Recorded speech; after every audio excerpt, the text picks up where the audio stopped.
कहानी के पिछले भाग में राहु ने सूर्यदेव के सामने शनि की वक्र दृष्टि का रहस्य उजागर कर दिया। दूसरी ओर चंद्रदेव के षड्यंत्र में फंसकर देवराज सूर्यदेव ने अपनी ही पुत्री देवी यमी का विवाह चंद्रदेव से करवाने की घोषणा कर दी, जिससे सूर्यलोक में एक नया विवाद खड़ा हो गया। नमस्कार दोस्तों, एक बार फिर आपका स्वागत है विटी वायर हिंदी में।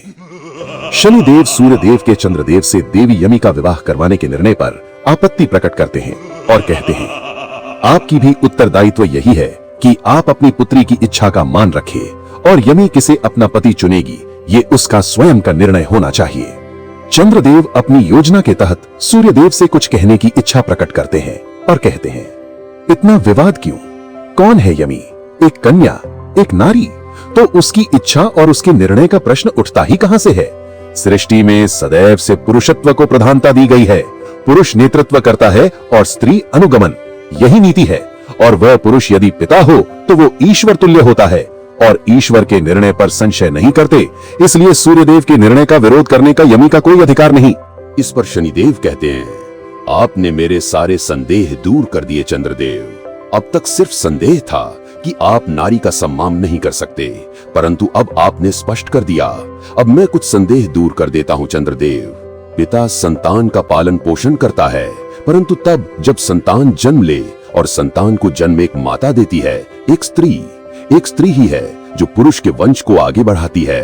एक स्त्री वो सब कर सकती है जो एक पुरुष कर सकता है, परंतु एक पुरुष अपनी कोख से एक संतान को कभी जन्म नहीं दे सकता। शरीर होता है, प्राण भी होते हैं, परंतु एक आत्मा होती है, चेतना होती है, प्रकृति होती है। एक बार अपना अस्तित्व जांच लीजिए चंद्रदेव। यत्र नार्यस्तु पूज्यन्ते रमन्ते तत्र देवताः। इस पर सूर्यदेव देवी संज्ञा का मत जानना चाहते हैं। तब देवी संज्ञा भी मन, कर्म और वचन से उनके निर्णय में सहमत होती है।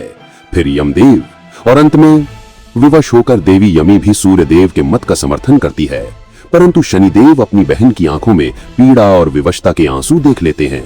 तब सूर्यदेव क्रोधित हो जाते हैं और शनिदेव को चुनौती देते हैं, कल सूर्यास्त तक तुम मेरा पद संभाल के दिखाओ, तुम स्वयं हाथ जोड़कर मेरे समक्ष आओगे।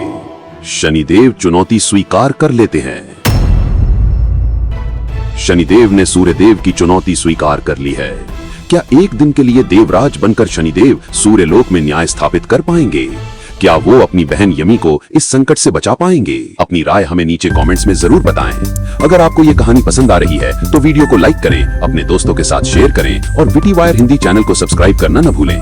मिलते हैं कहानी के अगले भाग में, तब तक के लिए नमस्कार।